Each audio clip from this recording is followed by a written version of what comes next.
You're listening to Jack of All Trades, Master of Nothing, a podcast that celebrates those who do a little bit of everything. We bring together creative people who followed the unconventional path, pursuing multiple trades, sometimes at the same time. So get ready to be inspired. Because as the saying goes, master of none is often better than master of one. Hello, and welcome back to this week's episode of the podcast. I hope you've had a super duper week and that your week has been full of joy and sunshine and love and what have you. And I'm really happy that you tuned in. This week we're joined by guest Dominic Flynn. Dominic is a friend of mine. He's a student. I actually met him again through the one and only Emily Morris. Thanks to her platform and her teaching business, hooked us up. And he's a super duper talented musician, studied classical guitar. We get into conversations about him transitioning into pop music and songwriting and all that jazz. He's an upcoming star, y'all. You got to keep an eye out for this one because I think he's going to be going places. So we chat a lot about his history with music, but also some other fun stuff. He shares with me his really fun hobby of surfing and just the lifestyle of living on the West Coast. We typically have lessons from coast to coast. I'm usually on the East Coast and he's on the West Coast. But I've actually been on the West Coast for the past few weeks at this point. I'm kind of clumping together all of these intros and the editing process. We sort of pre-batched some of the episodes that have already been released, and now we're doing the second half of the season here. But I'm actually in tech rehearsals for a new Broadway show, hopefully, crossing our fingers, called Griswold's Broadway Vacation, and it's currently rehearsing in Seattle to play in the Fifth Avenue Theater, so that's been thrown off my schedule a little bit, but it's been weird because I can only teach in the early mornings before I go to rehearsal all day, and basically all my students on the West Coast are like, oh my gosh, it's so early. It's like 7 a.m. And the only way I can like have voice lessons with them is if they get up as early as I am, but usually they kind of have the better end of the deal because I'll teach, it'll be 3 p.m. for me, but only 12 for them. So daytime hours typically work for them better, but not now. So I appreciate Dominic for being patient and working with that schedule. But without further ado, let's get into it. You'll see a clip of Dominic's music and an intermission part of the episodes so that you guys get a taste. I love doing that with my musician and my songwriters guests. So yeah, I really hope you find this entertaining. It was definitely a fun one. I love to get to know my students better. And yeah, this is our conversation with Dominic Flynn.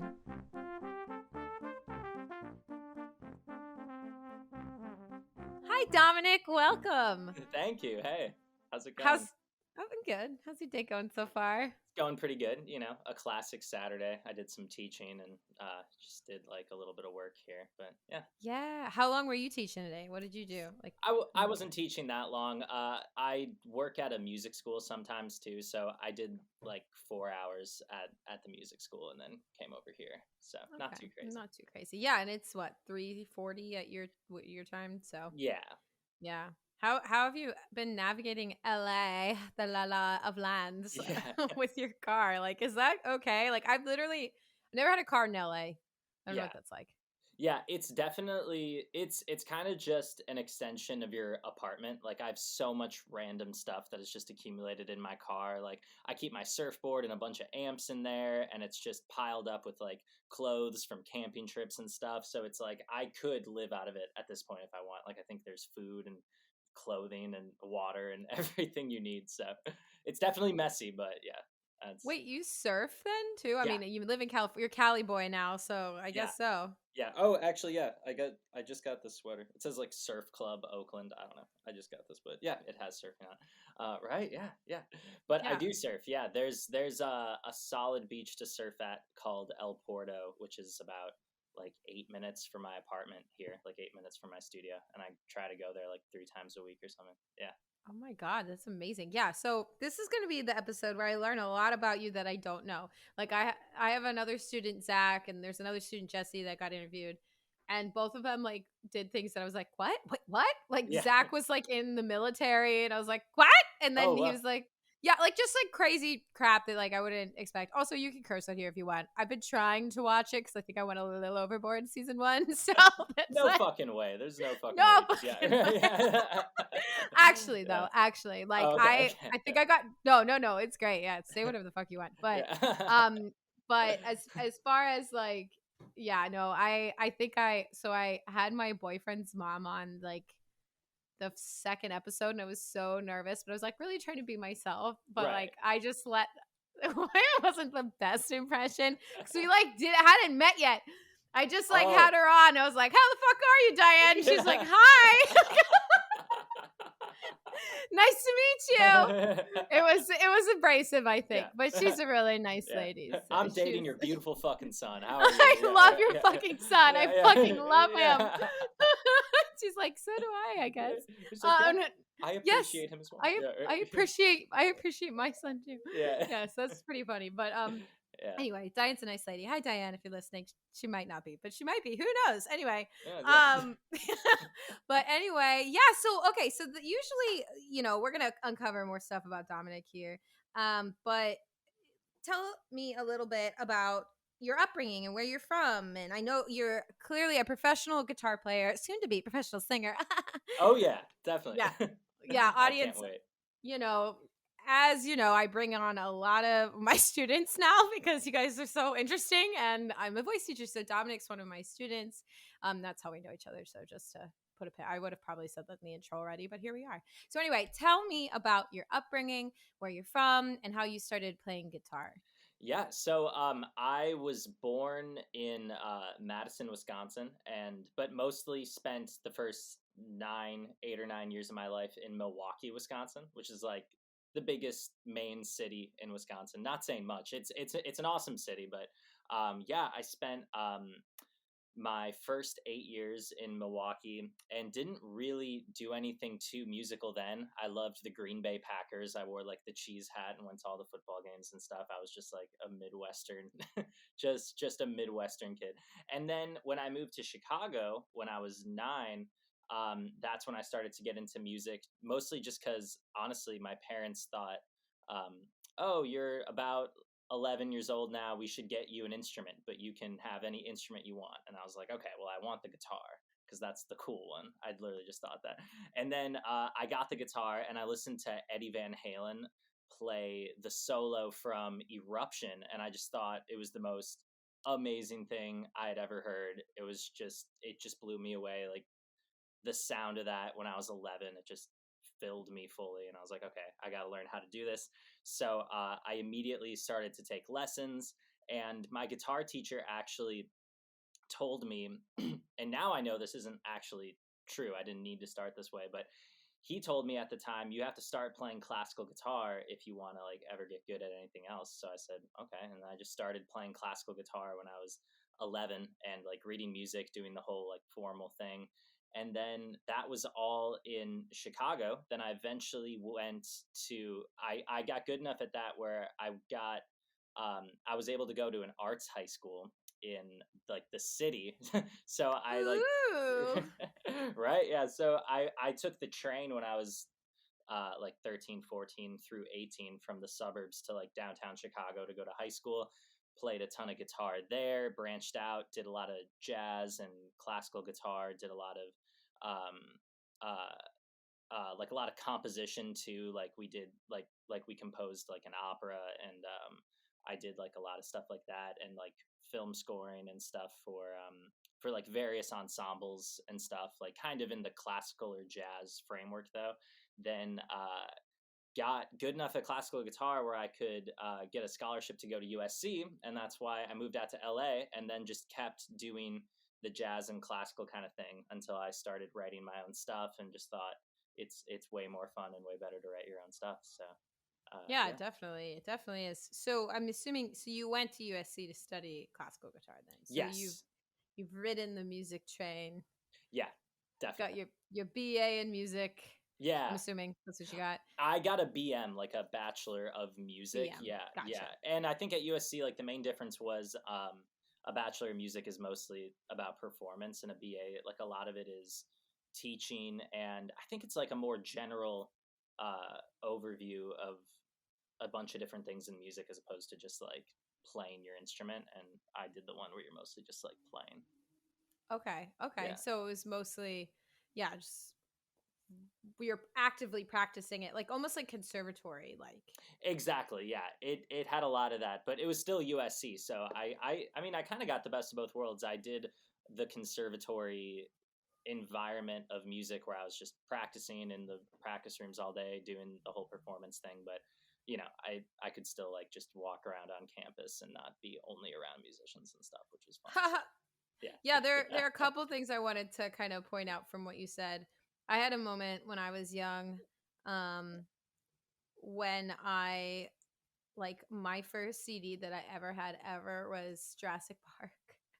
Whoa, nice. Yeah, John Williams as John like a Williams, yeah. 3-year-old, like bebe, Mm-hmm. right? And literally in preschool.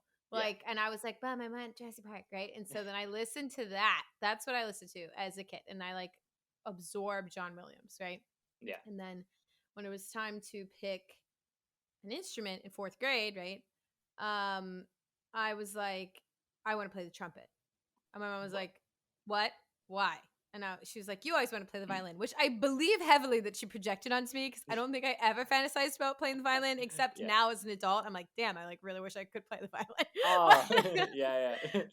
But as a kid, I was like, no, it's the trumpet or nothing. And she's like, what? Like I also play piano, but she Yeah. was like, why do you want to play this? And I was like, I don't know. But I like actually think now it was because I listened to John Williams as a child. Yeah, definitely. Like it had to have been. So like I had a very similar moment where I was like, whoa, this is it. Right Yeah. now, am I a professional trumpet player? No. But I have a Oh, high no. school hard no. But I have played it professionally, like not because I'm good, just because they need an actor that plays the trumpet. And I'm like, okay. So then like I get cast as like an actor musician track, which is basically like someone in like Broadway community that like also plays. So Yeah. that's a thing. Oh, that's awesome though. Yeah.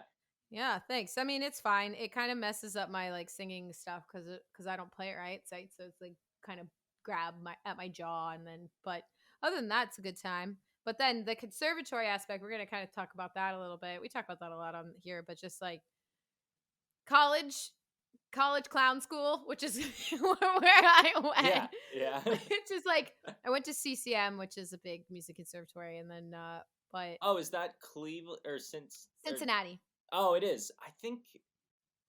Okay, I think I know a few other people that went there. Okay, Probably. Cool. Yeah. Yeah, they have a cool school. They're wealthy. They got a lot of money. There you So go. that's fun. Is Yeah. I mean, but a conservatory life, so you got to see like university people, like you got to like hang out with like normal people, not like just a bunch of like awkward homeschooled people that Well, play only instruments all the time.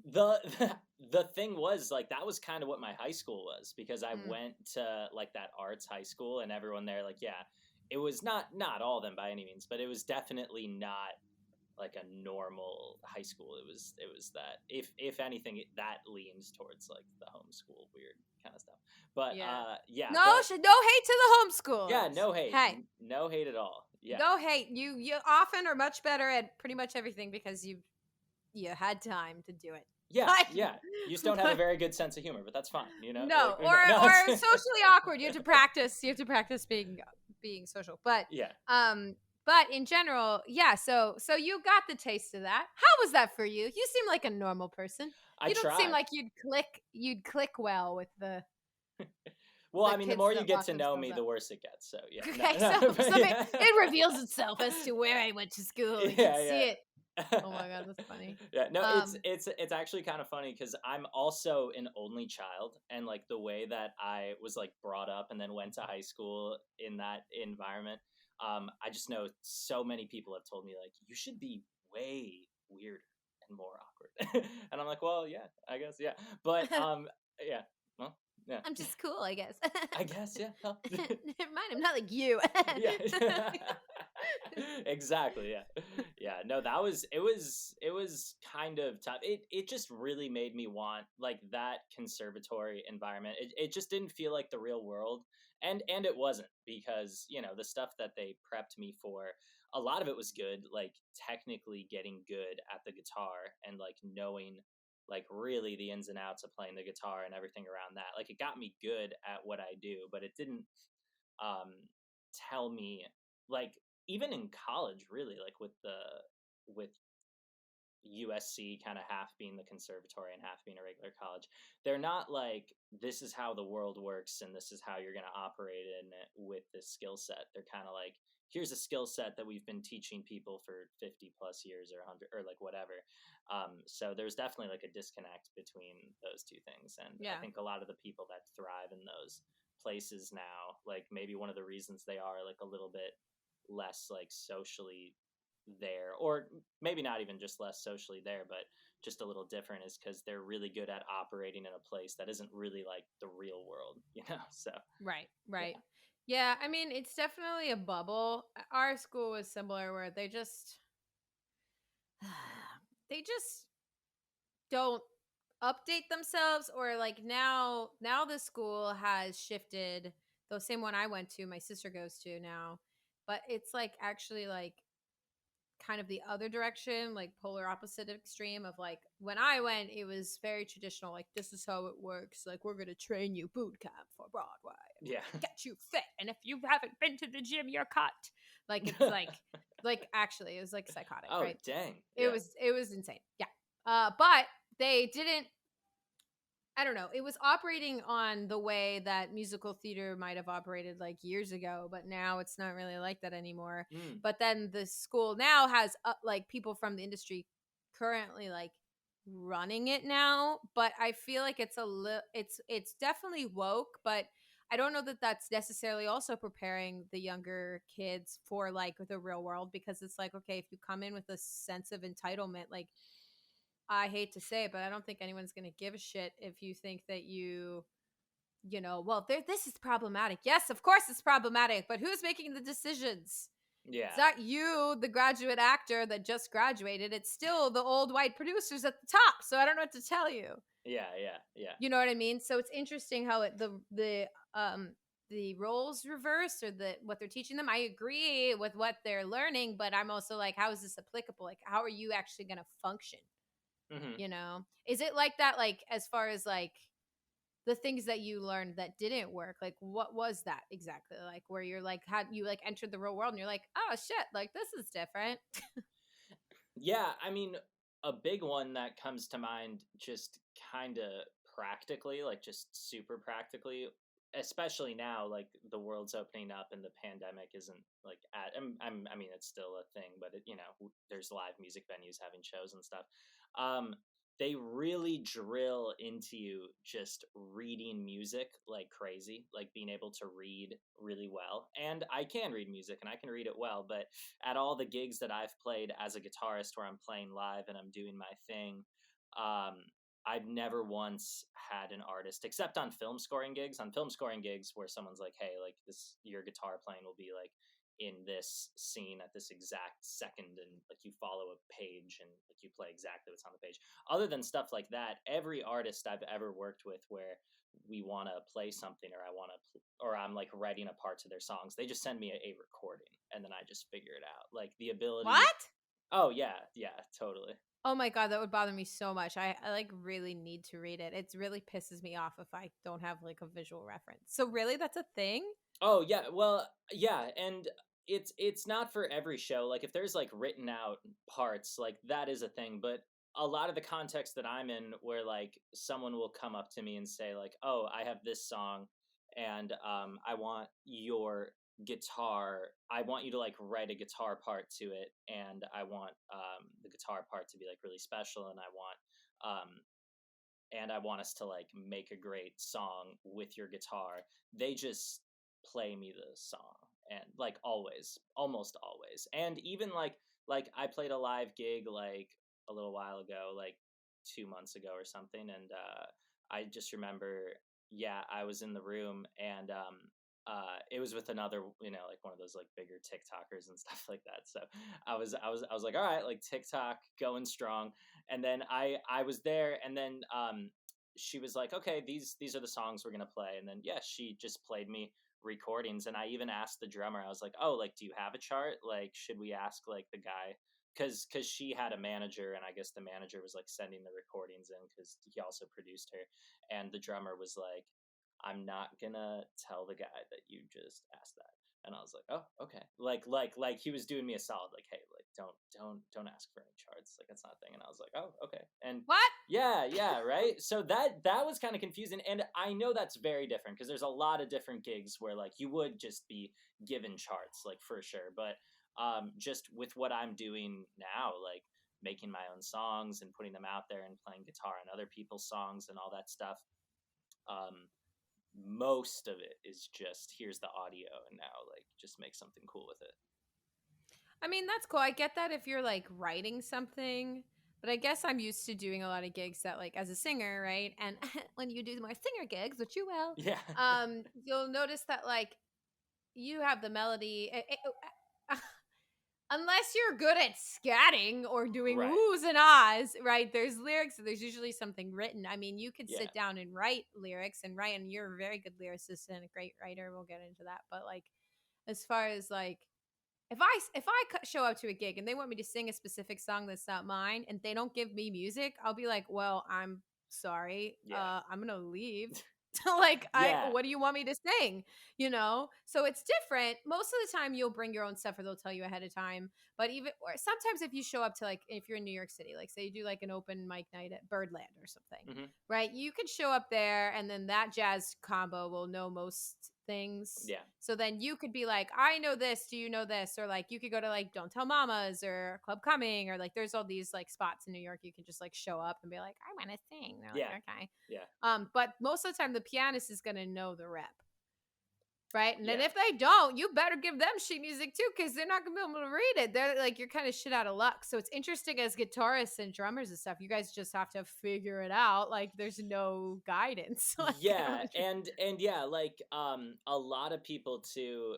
And I guess I should clarify, like a lot of the stuff that I do now is in like the context of original music. And I haven't spent a ton of time in New York, but I know from like a lot of my friends who are jazz musicians, like jazz is like a huge thing there still, and it is pretty big in LA. But like the culture of what you do at a jazz gig is going to be like super different, or at a jazz session is going to be super different than at like, you know, like more of a pop original music session like in LA, or at like something where everyone's just singing gospel music in LA and it's mostly just songs that they call and the singers are just riffing, going nuts, and it's not like scatting, but they're also just like going, they're just like optioning. Yeah.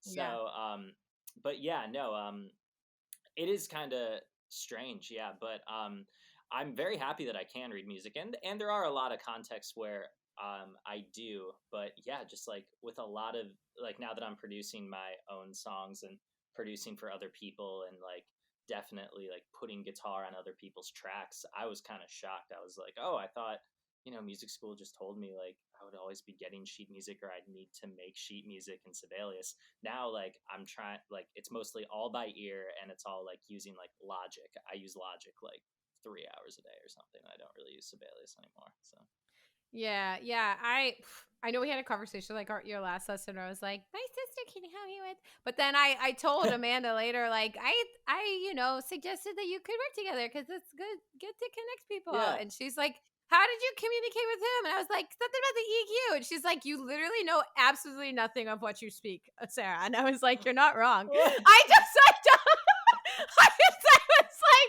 realized that after I tried to like communicate with you, like, hey, like, you know, she's trying to get experience doing this or whatever.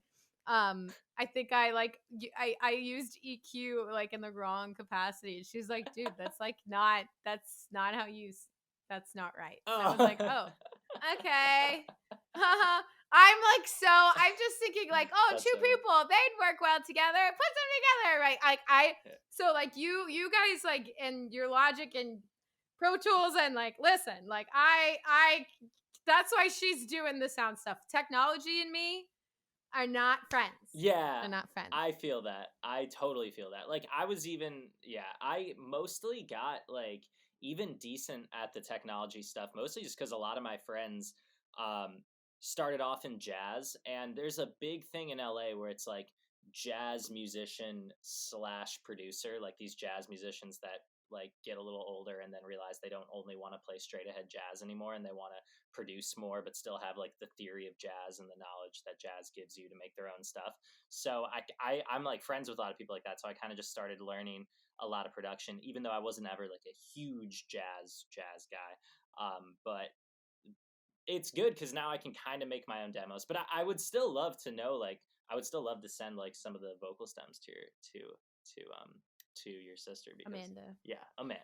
Yeah, Amanda. Yeah, no, I mean, sure. And that's the other thing is like, I also wish that like, I want to get into this conversation of like, what does it really take to be an artist nowadays as a musician? Because we feel this way as actors in New York, but like, you're a writer, then you're, a singer and a guitar player and a social media manager, and then you're also a sound engineer, and then you do all these things. And sometimes I wish that I would have spent more time like learning on that and focusing on that. But I had Pro Tools during the pandemic, and it was so overwhelming that I literally wanted to die like trying to use it. Yeah. And but there's something so exciting about like producing and like writing songs with all these like cool instruments. They're just like easily at your disposal. Yeah. So just gotta take the time. Do you produce at all, or do you do mostly like you write and you like do Logic? Okay, cool. So again, you do Logic. No, no, I don't know what I'm doing. No, that like totally makes sense. Yeah, no, I definitely do. There's a lot of there's like I'm just finishing up a song now. A song that I sang for you in our lesson. Okay, great. Yeah, and I'm like I basically there are people that only mix and like that's all they do, and there are people that only produce and that's all they do, and there are people that only play guitar and that's all they do. Like with my production ability, I can get a demo together where I basically know, like in my imagination, like what kind of a sound do I want in the whole like world of sounds, and I can basically make that happen like 90% of the way, and then I'll still at the end of it give it to a producer who's a friend of mine who is mainly a producer, and tell them like, hey, what do you hear on this? Is there anything that I can do? And it's like little details too, like I put a noise gate on a snare drum to make it, well, it was actually like I sampled a match lighting like and put it in reverse, and then was that the that's what that was? I was like, I thought it was like some kind of I thought it was like some kind of a drum effect, but and then I put like reverb and a noise gate on it so that like the tail of that would like echo a little bit and fit the sound right. But there's producers where they would be like, oh, like adjust that noise gate to exactly this, and it might be more of what you want, and then mix it just a little bit like this. Like there's little details like that where I would still want to get someone who's mainly a producer on it, but I can get it to where I'm like, okay, this is my song, and this is basically how I want it to sound, like demo wise. Yeah, it's interesting hearing about like the music production world, because like I'm mostly like live vocals. Like that's what I've trained to do, kind of like your performance degree, like learning to perform constantly with guitar, right? Yeah. Or just like the technique of longevity and that kind of thing. And we've been working together and creating sounds that are fit for the studio, right? And working on how to develop Dominic's instrument in a way that's like, okay, what's the cool stuff we can get out of this body? Right. Yeah, like what kind of sounds can we make?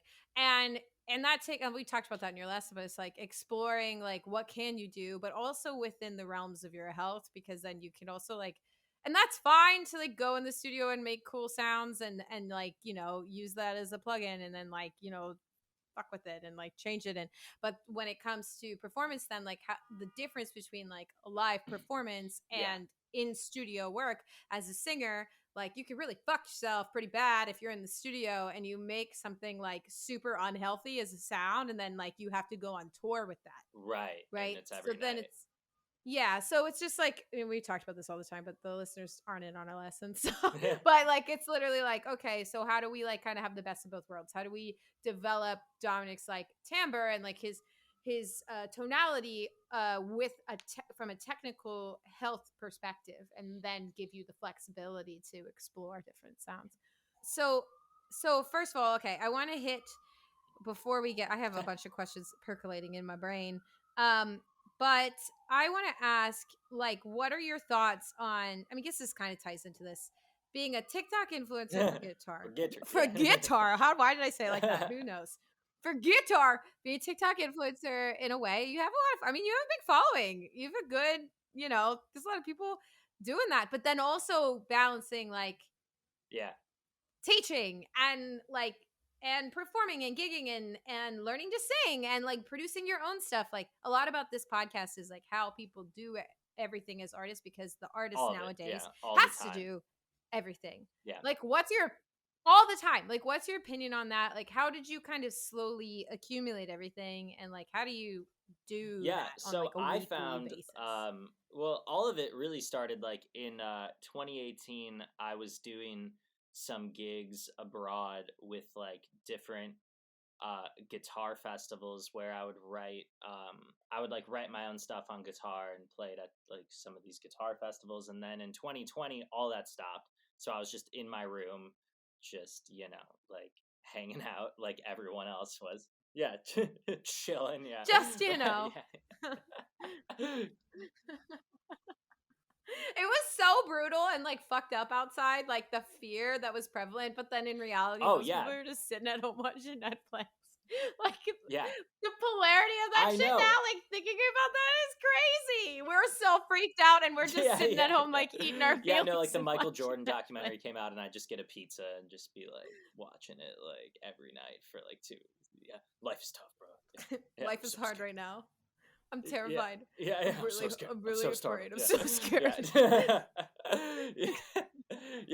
Actually, like, I lived in downtown LA during all that stuff, and there was, like, a couple times for sure where I saw, like, tanks going up and down, like, the road from my balcony. And when, like, all the protests and stuff were happening, they had it was, like, right at the peak of it, and the cops used I didn't know this was a thing until I saw it. They have these guns that shoot, like, rubber bullets, like those. So I saw that happening. Like, I looked down, and there's, like, all these protests and all these. Looks like the guard. Like, it was, like, military-esque. Like, it wasn't even, like, police. I was like, oh, these people are in camo. Like, this isn't the police. This is, like, the military or some shit. And then I go down, and I'm like, oh, I want to check it out. And my friends were like, don't go down. I was like, no, I want to just, like, see it. Like, when is this ever going to happen again? And I'm like a fucking idiot. So I go down, and then all the protests had moved to, like, another street. And then I go out, and there's literally rubber bullets, like police bullets, just all over the city street, like, everywhere. And I just picked one up, and I was like, oh, I feel like this will be cool, like, in a couple years or whatever. I'm gonna keep this as a little souvenir for my picture. And I'll give it to my grandson, and he'll give it to his grandson, and he'll talk about how badass his great-grandpa. Yeah, right. So I grab. I saw it happening, and I stole it. The story will be about how you valiantly, like, fought for the protest. I, like, dove in front of a rubber bullet to save, like, a pregnant woman. I just, like, dove in front. And that kid grew up to be Rosa Parks. He cured cancer. Right, yeah. Rosa Parks. Yeah, like, and you'll be like, and that is how your grandpappy served the country. Right, exactly. Yeah. Anyway, that's hilarious. So you took the rubber bullet. I took the rubber bullet, and I have a bar that is in my apartment now, but I just got it. Like, it was just, like, a little bar cart that I built, and I just put it on the bar cart, and I was like, oh, this is so cool. And, like, my roommates and friends at the time were like, oh, like, what? Like, that's so random. Oh my god. And then like, now it's still on my bar cart, and now people come over, and I was like, oh, this is the rubber bullet from the summer of 2020. And they're like, oh my god. And it's actually kind of epic, though, because that summer was fucking crazy. It was crazy, but I got really sidetracked with that. But I was in my apartment, and I was just, like, chilling, like, not able to do anything. And I'm definitely someone where if I feel like I'm not doing everything I can to, like, be as on it with everything that I can be, I just lose my mind. Like, I'm so hard on myself like that. Like, I'm just, like, always trying to, like, just, Like I got like a fire under my ass just like all the time. So I was losing my mind, and then I was like, okay, I can make videos on social media. Like that's something that I can do. So in that summer of 2020, it was like 6 months, like maybe even like yeah, probably like 6 months at first. Like nothing really blew up or popped off. What I did was I was like at its peak, what I've noticed is that when I'm doing everything right, like you talked about, doing all the things all at once, all the time, when I'm operating at like a good level, I find that all of them kind of blend into one thing. Like you're writing original music that is posted on the internet, that is performed live, that is documented for more views so that the shows get more people in the seats. So and like lots of times what I found is like when I'm smooth sailing with everything, like other than the teaching, like that's mostly for money, but even then, like I'll teach stuff to my students where they want to learn how to play like some guitar thing from like I have one student that just loves Machine Gun Kelly, like just loves Machine Gun Kelly. So now I know like all these guitar parts to these Machine Gun Kelly songs just because I taught it to him. And now like I was playing some song with an artist and she was like, "Oh, do you happen to know like this Machine Gun Kelly song?" And I'm like, "Oh yeah, I already know it." And then so that helps. But yeah, it's like at first I started off just making a bunch of videos and then just seeing what did better than other things and kind of just like honing the craft, seeing what people liked and what people didn't like. And I started to explore, like I found I got like more attention, more views, more likes from like a lot of the stuff I did with open guitar tunings and like with harmonics. Weirdly enough, people just loved like the harmonics. So Yeah, because they're cool. yeah, They sound like fairy dust being thrown to the air. It's like, ding, ding. like I just Yeah. love it too. I'm like, Yeah. yay! Yeah, no, I mean fair enough, honestly. Like so what I did was I noticed people like that stuff, so I started to just say like, okay, if people dig it, like why don't I just play any song that comes to mind? I'll just do it with harmonics. Like I'll just force myself to do it with harmonics, which was like very hard in the beginning, but then I got like pretty good at just like being able to play harmonics while doing a lot of other stuff, and now that's kind of like an integral part of a lot of my sound. When it comes to my original guitar parts, I can always be like, oh, this is a good space for harmonics, and I'll be able to do it.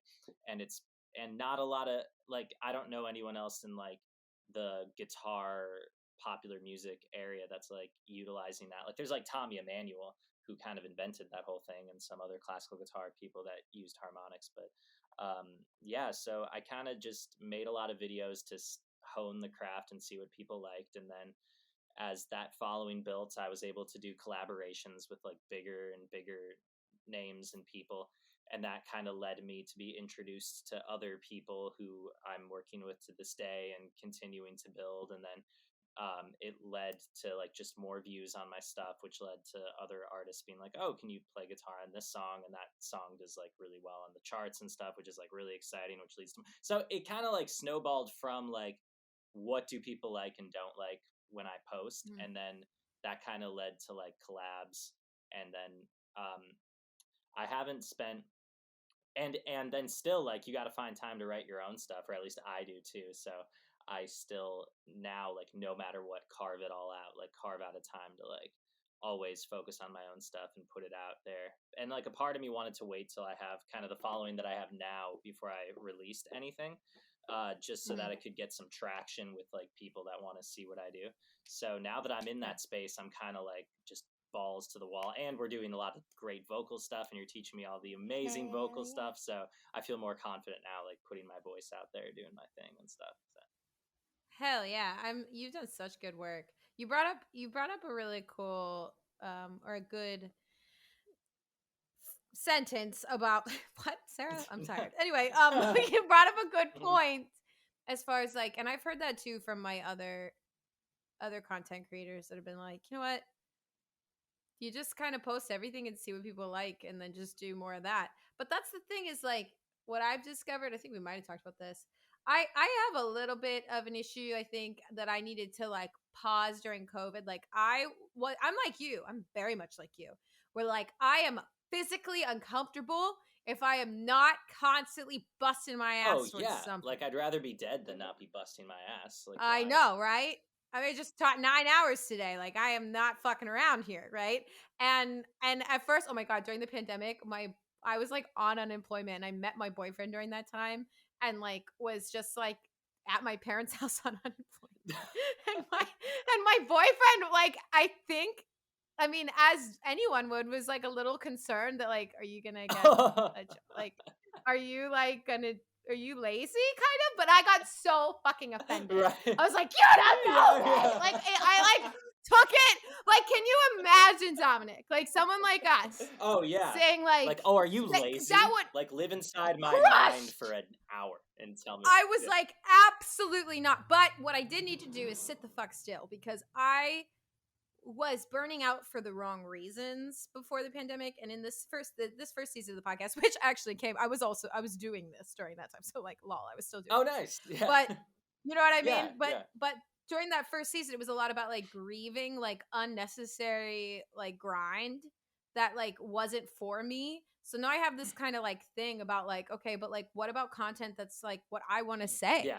Like, does that matter? Because Yeah. I think when you show up to auditions all the time and it's always about how other people are perceiving you, and I'm like, well, how the fuck, what about what I know about That myself? Isn't audition that the thing most important thing? must be really tough. Like, I've always thought about that for like actors and people like more in your space. Like like I don't have the I don't go to auditions, right? Like, I might go to a Mm. jam session and it might feel like an audition because I'm like, kind of like, oh, okay, like, do you guys like me? Do you like the way I play? Do you think like we would work together in the future? How do I fit into this? But literally, like, that audition thing where you're showing up and then like being judged by a panel so you can try to fit like a peg in a certain hole for a part or whatever, like, that's got to really have a maybe even more than a subconscious effect. That's got to like conscious. Oh, it's a definite Yeah, fucked up yeah, effect. Yeah, if you're not doing it right. I mean, and I think everybody's going to be different at how they deal with that. But I think when my whole life revolves around, okay, how am I going to be perceived by someone? When I show up on social media and I'm like, great, now I also have to think about how everybody's going to think about me, you know, what they want to hear. And then meanwhile, so like when I'm posting, I'm like, I like genuinely care about like helping people. Like, I think being an actor, like, just thinking about yourself all the fucking time, it's boring. Like, I don't want to worry about that anymore. I want to help people. I want to help someone else achieve their dream, like you. yeah. Like, I want to help you find your thing, Amazing. right? So, but it's great. I really genuinely love it. So then I like get on social media and I'm like giving like factual information that people pay money for, and no one watches Oh. it. And I'm like, why?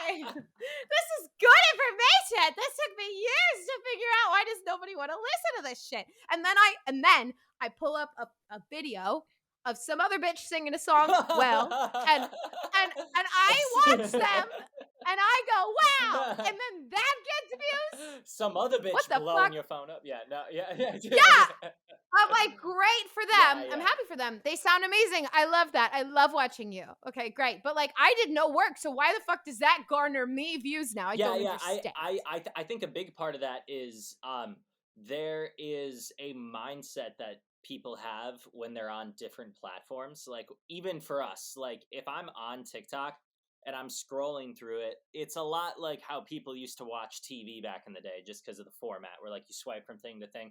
And it's like an entertainment based platform still, where like if you're at a hotel in the middle of nowhere and you're flipping through channels because they don't have Wi-Fi, and something doesn't like immediately capture you from an entertainment standpoint in the first couple seconds, you're probably going to flip the channel, even if you sat there and digested it like National Geographic or something. Like, you're probably just going to flip, because not because the information isn't good, but because of like the mentality that you're just starting off with.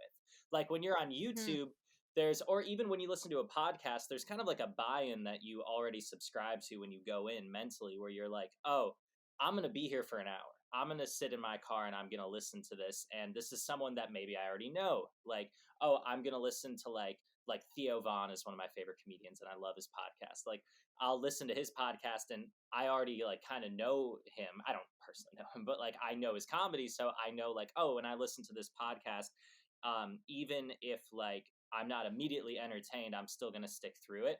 And I think like a lot of the TikTok game is, since it's like that very short attention span entertainment thing, like I have moments too where I know like I'll play something that I just know is really sick on the guitar. That'll be a beautiful part to a song that people like say is really beautiful in person.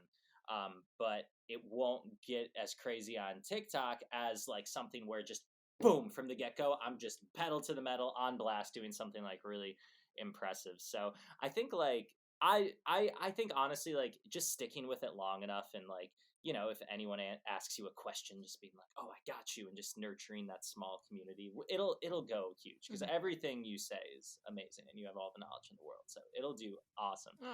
But I think that might be part of a reason why, just because of the mentality people are at, like for the platform. Like if you're on, I don't know, what's another, so like if you're on Instagram or Facebook or YouTube, like it's all going to be kind of different, you know?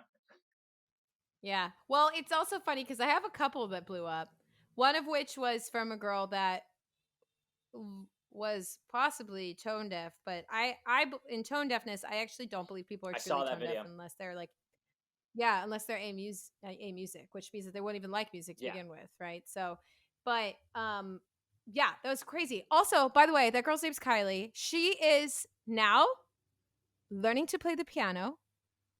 I mean, a 4-chord structure song, but nevertheless has learned to play the piano in a syncopated rhythm and is singing for a surprise that I don't want to mention on here, just in case that there's something like someone, I do not want to be the person that ruins that thing for her.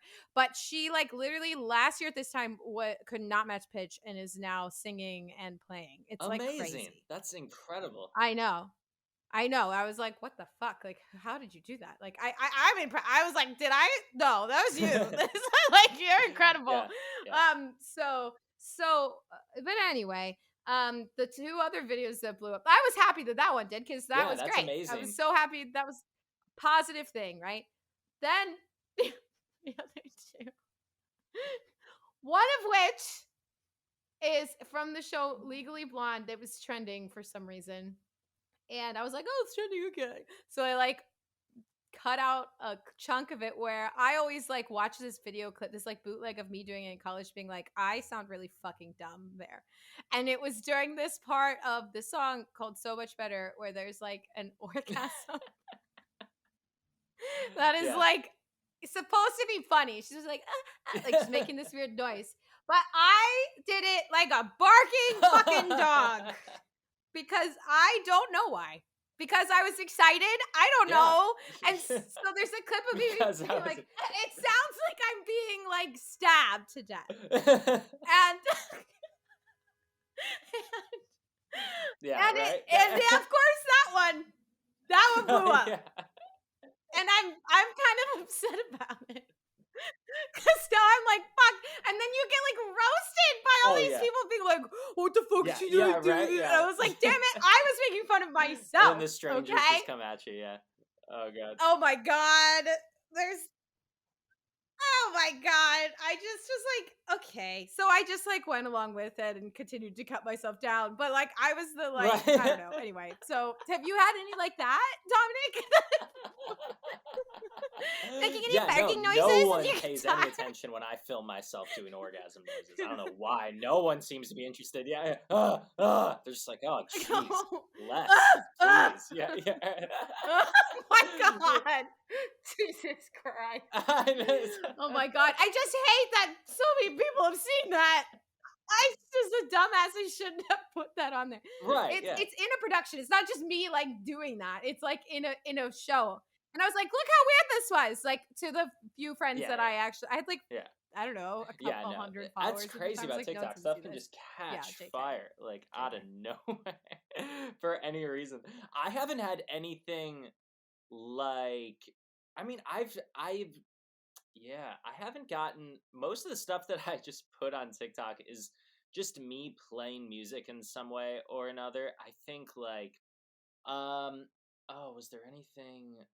No. I mean, there was a big like guitar challenge, like people like back like a year ago. Everyone was like, every guitarist on TikTok was trying to play Neon by John Mayer on guitar because John Mayer had just joined TikTok. So everyone was like, oh, John Mayer's on TikTok now. And then everyone was like, oh, the Neon challenge. Can you play Neon? And like I was like, okay, like I'll play Neon, so I played Neon, and then everyone was like, oh, bro, like John Mayer does it like this, bro, and you're not doing it like that, and that was a funny one. But other than that, no, I haven't had any like really funny ones just take off. But Hey, just you wait.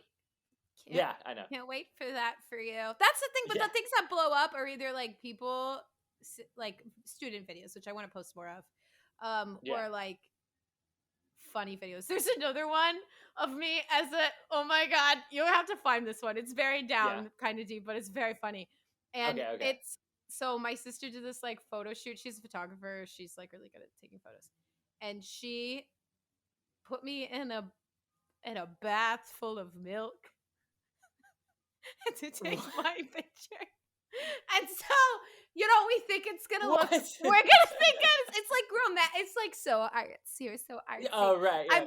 She literally like the water's like warm, so I don't get cold. But then I get sleepy because it's like milky and sleepy. Yeah, and it's milk, and I'm like, the lactose, right? I don't know. And so so we thought we were, I would model for her because we're fucking weird.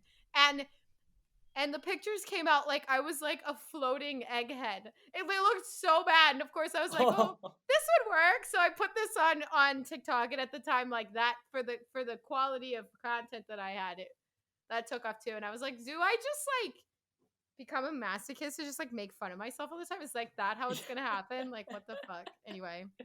Find that one. Just keep doing the milk pics. That's so funny. So, just the whole bathtub. I'm gonna have to just send that to you because it's gonna make. Was it like gallons of milk? Like you just poured it in the bathtub? It was like one jug of milk but it just got water. The water. I see. Then the water mixes. Yeah. The water mixed it, made it like cloudy. But anyway, it was very funny. Sometimes when you see like these beautiful, gorgeous photographs, like have you had someone like? I don't know. Do you do that? Like, do you take like photos of people like video, like photograph you? I feel like they do in LA. Like everyone does that. Is that a thing? I'm not a big like. I don't take like a lot of. I don't usually think of like taking pictures of myself, but it's really useful. Like I should because that can be like content for like oh like I'm playing a show here and it's like a picture of you like with a guitar somewhere.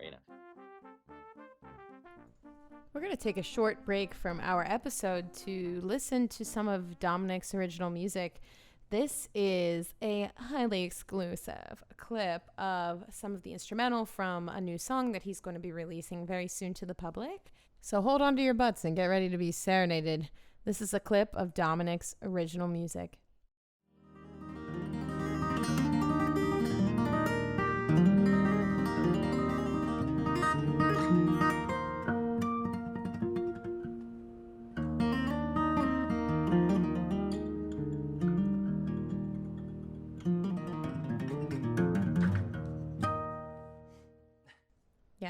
It's just so incredibly beautiful.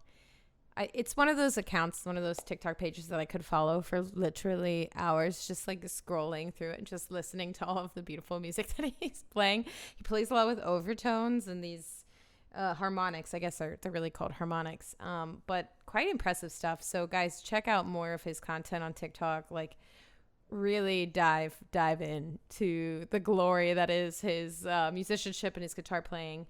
And stay tuned for the very exciting release of his original music and him singing as well. He sings a bit more on his TikTok, so really check it out. But let's get back to our conversation and continue to listen to him and his perspective on life. Here we go. I want to hear more about studying guitar in Spain because you like talked about that and I want to know more. Oh yeah. When I was right after college, there was this music festival called there was a couple. There's like a branch of classical guitar festivals through a network called Eurostrings, which is connected to like I guess like the European Union because people just pay for music over in Europe. Like it's like fucking crazy. They pay for like crazy, yeah, right? Yeah, paying. Yeah. What? They respect their artists? What the fuck are you talking about, Dominic? It's ridiculous. I know. Yeah. Ugh. But they like basically you like apply for one of the Eurostrings like stipends where they'll like send you money so you can fly out and stay, and they like put you up in like a hotel and stuff, and you play like in a couple different things, and like there's like a competition for guitar and like some concerts and stuff. And I got one for, well, I actually got one for it's the city in Hungary. Budapest? No, like it's like the second biggest city in Hungary. Oh my god. Yeah, I know. It was. How am I forgetting this? It was a very beautiful town in Hungary, and I played a guitar festival there. But then basically while I was there, I took that time while I was there to just say, okay, like fuck it, I'm just gonna go to all these different places and like do the different festivals and stuff because I'm here. You know, it's like still like a round trip flight. So then I went to the south of Spain and went to another festival in Granada. And oh my god, Granada is one of the most amazing cities ever. It's like one of those old world Spanish beautiful places, like these cobblestone streets, like very narrow with like these beautiful like the apartments are just like perfectly like colored to like match the town and the vibe, and everything's just so and it's like the birthplace of classical guitar. And one of the guys there, Pepe Romero, who's like 80 something, like he's super old, but he was one of the first people to the first people to like really start the classical guitar like way back in the day in Spain. He like has a home there, and he like came out and he was playing some concerts there too. So we like hung out, and I like met him and did like some like classes with him. Yeah. And we did like a whole thing there. And yeah, I basically was playing classical guitar like in a place where classical guitar, like that city in Spain, like that's a place where classical guitar, if you're a classical guitarist walking down the street there, it's like, I don't know, like you're Miley Cyrus in LA, or I don't know, like you're just someone really? Oh yeah, everyone's like, oh my god, you are. But yeah, no, it was so cool. And you know, like you stay up till like 6 in the morning, and then you sleep for 3 hours, and then you're awake for 3 hours, then you sleep for 4 more hours from noon till 4. The banks close at like noon. Did you know that? No. Yeah, the banks close at noon. I was like, oh, it's 1 p.m. I'm gonna go get some euros from the bank, and they're like, haha, we're asleep. And I was like, what? So they sleep like every couple hours? Well, it's because it's so hot, like especially in the summer. Like they time these siestas from like in the hottest parts of the day, and also it's like the south of Spain. They're not like very like let's work all the time. They're very chill, you know. Like they're not trying to like make more money. They're trying to like hang out. They're already in the beautiful place. They don't need any more money. They're just like, we're here. We live here. Yeah, what right? else do we need? Yeah. Exactly. Like you would just very frequently just have like a bunch of drinks with breakfast, and then kind of like nap at noon and wake up at 5, and then like be doing your thing, go to concerts and stuff. Then at 1 a.m. you'd like go out to the club and like come back at like 7 a.m., which I don't like. Like I don't like I like 2 a.m. at the latest. Like I'm not a big like there's some kind of like you feel like a subway rat, like just emerging, and you're like, like I've tried that once, like in New York, where we went out, and then I get on the train at like 6 a.m. and it's still dark, and then I emerge in Washington Heights, and I'm like, and the sun's coming up. People are on their way to work. Like you get off the train, and there's like a wave of people, and I'm like, I have failed. Yeah, I'm disappointed in myself. Yeah, like that's only happened a couple of times where I was like, shit. It happened once we went to a club in Berlin. Like we did that. Oh yeah, Berlin's crazy. Because then it's always open. The club is always open. So always you leave open. And you're like, always open. What time is it? Yeah, it's like bright outside. That happened to me once. I was in Berlin, and I had done like this like recording and like a video shoot, and then like we went to like the club after with the people that I did it with, and then it was like I leave and it's like bright and sunny out. It's like noon, and I'm like, oh my god, oh yeah, but these guys go hard. I was like, oh my god, I can't. I just like passed out like all. It was crazy. Europe is crazy. Why aren't we more like them? That's what I want to know. Yeah, right. I know. Yeah, it's because their healthcare is covered, so they can just abuse their bodies all the time. We have more to worry about. We can't just afford to go to the hospital. Just, like, I can't just like decide that I am gonna do complete abuse to my body and just binge drink all the time. It's not really a thing. Yeah. Why are we not living in the south of Spain, Dominic? I know that would be Like, god. do It's we so have nice. to be here? Like, I often ask myself, I'm like, do I have to be here? Like, that's like, Yeah, there's an ocean. We could be surfing. right. You know? Okay, wait. Okay, so we gotta wrap up here soon. But I do want to ask about surfing. Oh yeah. Okay, so when did you start to surf? Is that just when you moved to New York, or sorry, to LA? Yeah, it was no, actually it was in the it was like the summer of the pandemic in 2020, because I was just like looking for things to do, because I'm literally an insane person. I just need to be doing stuff all the time and I couldn't do anything. So I was like, okay, I think surfing's really cool and I could try that. So me and my friend just decided to take it up, and there was another friend of ours that was already pretty good at it. So that was like summer of 2020. So I've been surfing for like about 2 years now. And it's one of those things where it's super hard. Oh my God, it is. I went surfing once, and like from the shore, I was like, oh, the waves are like fine. Like I'll be fine. It's like the Atlantic. I'll be fine. No, wrong. Incorrect. There is a giant board as big as you that, you know, I was used to like a boogie board like smacking me in the head. Oh my fucking God. That thing is strapped to you. You can't, there is no diving through the wave. There's no abandon it.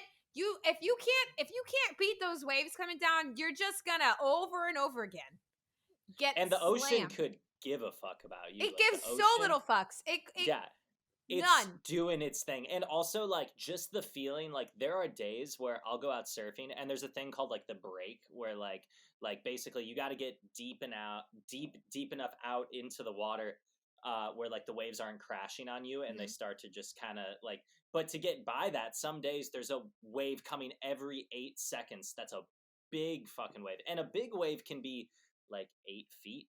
There are waves that get to be like 80 feet or 60 feet or 20 feet. But even at that makes me want to die. I can't think about that. I can't. The monster waves is like one of my biggest fears. I don't know why. I've had like nightmares monster about waves. Standing on a beach and seeing a monster wave and literally being like, I'd rather be dead right now, like than watch. And I'm just on it, like, and I'm just like, Sarah, come with me. Come surf with me. No, the ocean scares me, man. Like so little things. I'm like not really afraid of death. Like I don't care, but I am afraid of the ocean. I don't. I mean, maybe I'm speaking. You know, maybe I'm full of shit. But like, I don't like that. Doesn't scare me.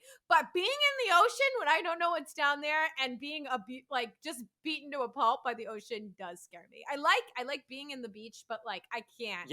With the monster waves, like fastest way to make me cry. Are you scared of like the dolphins and stuff? Like no, the dolphins are okay. Okay, I was out in the ocean the other day and there was like 7 dolphins. They just popped up. Do they scare you? Well, no, it's like one thing. Like I love dolphins and I love the whole thing, but like there's like a part of me that's like, oh hey, like how's it going, guys? And then there's a part of me that's like, I am on your turf right now. I know that if you wanted to, you could just fuck me up, like 7 dolphins, like, and I'm in the ocean, like, you know, I'm sure that would not go well. So I was just like, whoa, like I loved it. And I was like, oh, this is awesome. But I was also like, all right, I'm like, it's like a stranger holding your baby and I'm the baby. And it's like, oh, he might be nice, but I'm also just like I'm just whatever's gonna happen. It's up to you. Yeah. Are dolphins violent? I know they try to rape people sometimes. Yeah, I was just gonna say they are rapists, but other than that, they're really sweet. Yeah, no. Oh my God, Other than that, they're like super chill. Like he's a really nice guy, Mom. Yeah, he's a really nice guy. Oh my God, no, but like I have heard that. I only found that out like last year, and I was like, what? Is there no good in this world? Like, no idea. It's almost as shocking as like Bill Cosby, but I was just like, what? No, please, no, don't, no, why though? If anything, the dolphins, it's more shocking because Bill Cosby's in show business. So I'm like, all right, it's only a matter of time before someone in show business becomes a rapist. But the dolphins are. It's like, please, dolphins, please. I know, my heart. I know. Well, so anyway, I was like, am I gonna get like fucked right now? Are you gonna get fucked by a dolphin? I think I gotta be careful with them. Like, so you're like, please don't, please no. Yeah. But oh my God, that's so fucked up. Anyway, it's fun. It's very funny though. Well, anyway, I hope that next time you go surfing, you don't like run into a gang of dolphins ready to fuck you up. Yeah, right. Yeah, or they are, already just satisfied dolphins, and they just choose not to fuck me. They're at peace. Yeah. They don't need Yeah, any. no, all the dolphins I've encountered have been chill. I haven't had any weird things happen. Like hit my head every now and then. Like On a it's dolphin? fine. No, not. Oh, that'd be funny. That I would have opened with that if I'd hit All my right, head well, on a let's hit dolphin. my head. So wait, but you've hit your head what on the board? Yeah, like I've had moments where it's like a 12-foot wave, which doesn't sound like that It's big, but huge. like it like a 12-foot wave if it's coming at you at full force is insane. And like I've had moments where like I knew I wasn't gonna. Well, no, actually, I've had moments where I've been like, okay, I'm about to drop in on a wave, but it's all about timing. It's like you got to be able to read the wave and know like what's the point when you see it where you would go to paddle. And I was a little late on the wave, so what that means is like it was starting to crash already as I got on it. So like the force kind of washing machine flipped me. So I'm like 12 feet up in the air and I'm at like the lip of the wave on top. And then it just, boom, it just goes to like flip me. So then I flip and I probably spin like 5 or 6 times. I don't really know which way's up. And then now I'm good at this. I know to cover my head and completely relax my body, because if you're underwater like and you're gasping for air, lots of times it's not even that you need oxygen, it's that like the CO2 in your body needs to leave. But if you just relax your muscles, then there won't be as much CO2 buildup, and then you'll be able to just like be underwater for a lot longer. I didn't know that at the time because I had just been starting, so I like flipped over. It was like and I was just like, and I was like freaking out, and then bam, like I hit my head on the side, and then I look up and it was sunset, which is one of the most beautiful times to surf. And I thought I like died and went to heaven because it was one of the most beautiful like Los Angeles sunsets you've ever seen. Like the clouds, it was like red and purple and like everything. Like the sky was like red, and I was like, oh, this is what heaven's like. I'm dead. Like, are you okay? Yeah. They were like, damn it. Yeah, right. Not afraid of death. Yeah, damn it! Still here. Yeah, right. Oh fuck, am I still alive? Damn it! Or at least am I in the south of Spain? No, fuck. No. Yeah. nice circle back there. Nice circle back. Yeah, right. Call back. Call back. Yeah, but anyway, we gotta wrap up, Dominic. But it was so nice having you on, man. It was so good talking to you. I like just want to talk with my students because I like you guys. So totally, no, and this was awesome. You are a fantastic person to talk to, and thank you for all like the vocal stuff too. Like it's definitely like it's totally changing everything. Like now I'm getting to release my stuff, and I feel way more confident about it. So, yes, everybody check out Dominic's stuff. We're gonna put it. We're gonna put it in the show notes too, like links to your things and then your music. So yeah, check it out. And yeah, so I'll see you next time, Dominic. Thanks for coming on. Of course, thank you. I'll see you next time. Bye. All right, bye. That wraps up this week's episode of Jack of All Trades. Really hope you enjoyed it. I hope you learned something, maybe about surfing, maybe about writing, maybe about harmonics. And I really hope you have a good one. I really get excited about my guests because I really do believe a lot of these people, Dominic included, are on the up and up. They're reaching towards their dreams. They're putting in the work, and I just think it's a matter of time before everyone knows who they are, just based off of the amazing work that they do and the work ethic that they have. So really be watching out for these people, y'all. Like, I think they're onto something. I think these conversations are pretty special.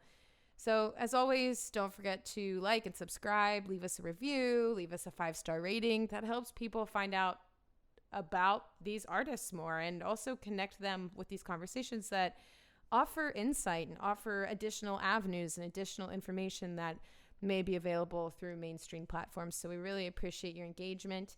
If you want to connect with us at all, you can always email us at jackofalltradespodcast2020@gmail.com.